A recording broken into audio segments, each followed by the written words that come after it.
Recording in progress. Welcome, welcome, welcome to our circle for the super dark moon in Aries. It's so exciting to be here with you. As you can see, we're recording the the Astro-Numerology part separate from circle, because there is so much to go over with all of the activity in the air. And so we're just going to play it this way today. But I'm going to invite you here before we get started to go ahead and take a nice deep breath in and exhale. Bringing your energy back into your body. I feel your hips being heavier on your feet. Your hips feeling heavier on your seat. I don't know, they may feel heavier to your feet. Oh, goodness. Taking another breath in and out. And bringing hands into prayer pose. And allowing them to fall forward. And then spreading them apart. Separating time, space, reality.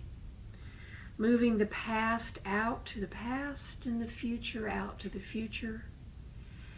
And coming fully here into this space of now.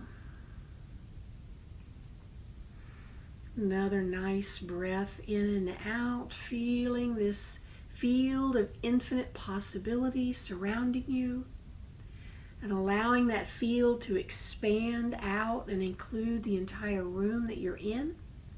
Bringing hands back into prayer pose for another nice breath.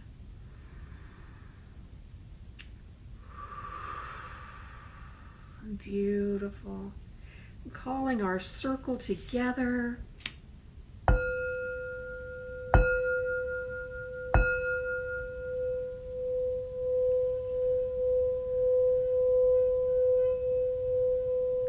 Welcoming into our circle all energies that love us unconditionally. Welcoming in our sisters. Welcoming in the energy of this eclipse. I wrote somewhere the other day, this eclipse energy is coming in hot. And we're going to talk about that deeply today. So knowing that even as you lower your hands back out of prayer pose, this energy of infinite possibility is surrounding you. Beautiful. It's always my pleasure to be here with you. I was tickled by, and I'll try to remember to, because since we're splitting these up, we're having this today in the circle on Sunday. I'll try to remember where Saraswati fits in, but our guide for this the entire lunar month, is Goddess Saraswati and the crystal goddess of Ammonite. So fortunately, I have a few, and so they have made it to the altar. And it's so powerful. Their meaning is so powerful for what we're looking at today. So as we are all aware, because everybody and his brother, whether they know anything about it or not, has jumped on the bandwagon about the eclipse. And yes, it is a big deal. And no, it is not catastrophic. So just to set the stage, we are looking at it from this is not the end of the world apocalypse here, but it is very powerful. So this occurs because the new moon is at the north node. Now remember the north and the south node, they are like a mathematical point, and it's where the moon crosses the orbit of the Earth. And so it creates these 2 points. And as we have talked about before, they shift every 18 months. We can almost say, oh, hurry up. But no, let's don't push time. But this will end. This will end about January of 2025. So right now we're in Libra Aries. How do we know? Because the eclipse is the full moon was in Libra and now it's in Aries. So we know that's the north and the south nodes. So this is one of the most intense eclipses in a very, very long while. And it will be exact on Monday at 2:21 p.m. Eastern. And there's going to be a point coming up in a moment about what that timing is in universal time, because it fits in with all the other pieces we're looking at. So both eclipses in this cycle, the full moon in Libra and the dark moon in Aries, occurred on Mondays. And that is the weekday that is named after the moon. And the new moon, and of course, then the eclipse is at 19 degrees. And this is activating a very rare triple conjunction between the sun, the moon, and Chiron. In fact, not only are they conjunct at the same degree of 19, they are actually conjunct at the exact moment. So all three bodies are at 19 degrees and 24 minutes Aries. And of course, the emphasis of all of this is new beginnings. So 19 reduces to 10-1, the number of beginnings. The total new moon eclipse symbolizes the blacking out of the old and the coming of the new. The sun and the moon conjunct, meaning they're on top of each other at the north node, which is the symbol of the future. Aries is the first sign of the zodiac, signifying a new era. And the eclipse is exact at 7:21 universal time. And when you add 7:21, that's another 10 for another one beginning. So can we get the message that it is time for new stuff? Yes, yes. Can we say yes?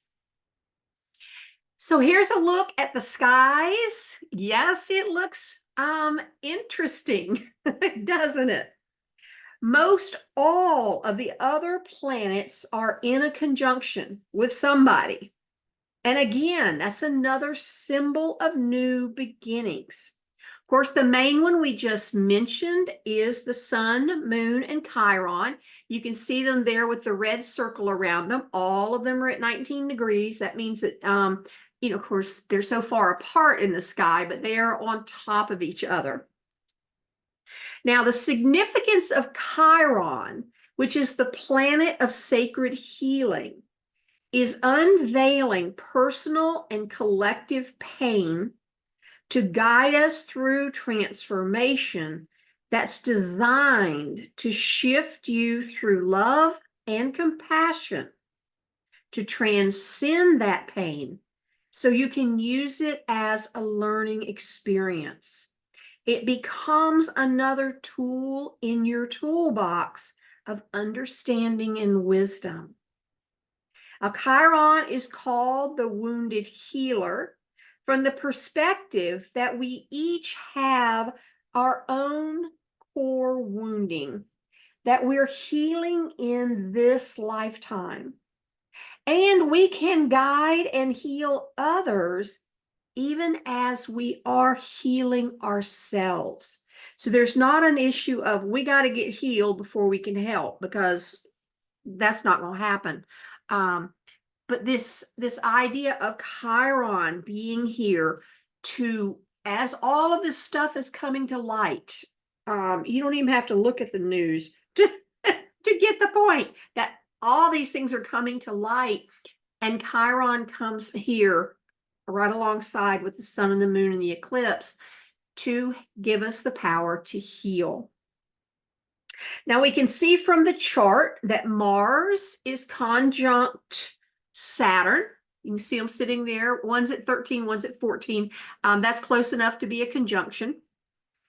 And what is fascinating about this is in the Libra full moon that we had 2 weeks ago, Virgo was conjunct Saturn. And now in this new moon, dark moon, Aries, the dark moon in Aries, Mars is conjunct Saturn. Here's the fascinating part. Virgo rules Libra and Mars rules Aries. So these two rulers of the house have merged in with Saturn in Pisces. Now, Venus is the frequency of the divine feminine, and Mars is the frequency of the sacred masculine. So when they're merged here together in Pisces, they're coming together to release old stuck patterns of what it means to be feminine and what it means to be masculine, and to move away from the old Piscean age patterns. Remember, so you can see there on this sign, they are in Pisces. So again, we're leaving the Piscean age. We're leaving behind all the ways in which masculinity was in control of everything, and femininity lost its power and was subordinated. And we're coming out of that. So here in this time of changing the era, moving from the first sign in the zodiac, coming into this new era. We've been moving into this Aquarian age now for months and months and months. As we're moving in, we have this beautiful conjunction here helping us to do that. So we're coming to terms with 2,000 years of giving away our power in servitude versus being of service. This is where Goddess Saraswati comes in. And so in circle on Sunday, remember that when we get Saraswati's message, you're going to go, oh, because it just dovetails perfectly. Now, with all the planets all bunched up together in the heavens, this is intense energy, and it signals upheaval and an upgrade. And we can say upheaval and upgrade in the same breath. They are united. This is also where all the people who kind of only know what they're talking about, or they don't know what they're talking about at all, are going, oh my God, the sky is falling, Earth is ending because of this eclipse. No, it's not. But we are shifting from the old to the new, and that is going to require major movement of energy, and that's including earth energy. Now, what does this call for us? It calls for personal courage. The courage to make some major shifts. Now, it isn't lost on me that Mercury is in retrograde with its themes of review and renew, reflect and revise, revamp and rethink and resolve. Almost any R you can think of fits. So we've got this Aries push, push, push energy. We've got this we need to make changes energy. And Mercury comes along and says, yeah, wait a minute. Take a breath. This is a gift to us so that we don't go willy-nilly and make changes just for the sake of change. So take your time as you recognize and thoughts, beliefs, and actions that are no longer for you. You become aware of them. They're completed. They're not needed anymore. You're cleaning out your toolbox. Contemplate and prepare now during retrograde to take the steps after the retrograde ends on April 25th. So where does all of this energy, where is it going to land for you? So again, using your rising sign as an indicator. If your rising sign is in Aries, we all know this one, it's the first house. Whatever sign the moon is in is always going to be in our first house. So Aries is the first house. If your rising sign is Taurus, it's the 12th. Gemini, the 11th. Cancer, the 10th. Leo, the 9th. Virgo, the 8th. Libra, the 7th. Scorpio, the 6th. Sagittarius, the 5th. Capricorn, the 4th. Aquarius, the 3rd. And Pisces, the 2nd. So check it out. See which area of your life is going to be the most affected by this beautiful, beautiful, powerful energy coming to us. So let's look at our gate. With the sun and the moon conjunct on top of each other, they only activate one gate, and it is gate 51. And that is the gate of initiation. Woo, yes. So the challenge with the energy of gate 51, in other words, that's our growing edge. This is what we're moving from the lower to the higher range in this energy. It's to not let the unexpected cause you to lose your faith. Could that be a better statement for where we are in the world in this moment? Do not let the unexpected cause you to lose your faith. Not let a pattern of unexpected events cause you to lose your connection with your purpose or with source. To learn to use the power of your own story of initiation to initiate others into fulfilling their right place in the cosmic plan. Again, the idea behind Chiron. Mastery of this energy is the ability to consciously use cycles of disruption and unexpected twists and turns of fate as catalysts that deepen your connection to source and to your life and your soul purpose. Now we slip down into the lower end of this energy, the unaware end. We tend to let the shock of disruption cause you to lose connection with your true purpose and with source. You become bitter or angry with God. You try to control life and you deplete yourself from the energy necessary to hold yourself back. Ooh, deep breath in. We have all been there.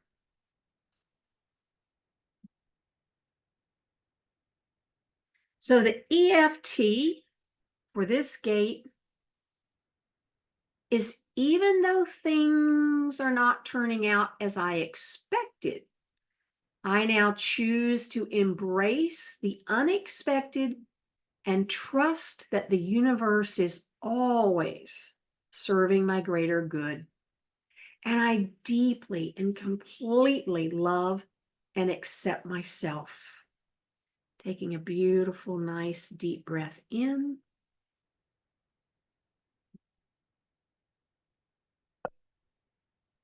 And our affirmation: I navigate change and transformation with grace. That is a great one to write somewhere and say daily. I navigate change and transformation with grace. I know that when my life takes a twist or a turn, it is my soul calling me to serve at a higher level. I use disruption as a catalyst for my own growth and expansion. I am a teacher and an initiator. I use my ability to transform pain into growth and power to help others navigate through crisis and emerge on the other side of crisis empowered and aligned. And a deep breath in.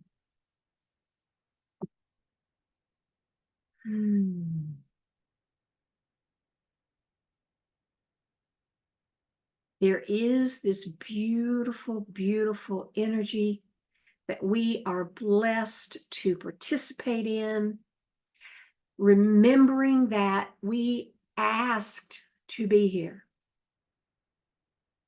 We said, there's going to be lots of shenanigans going on planet Earth. And we said, oh, send me, let me go, let me go. So taking everything in stride, relaxing, reviewing, renewing, reflecting, and I'll see you in the circle.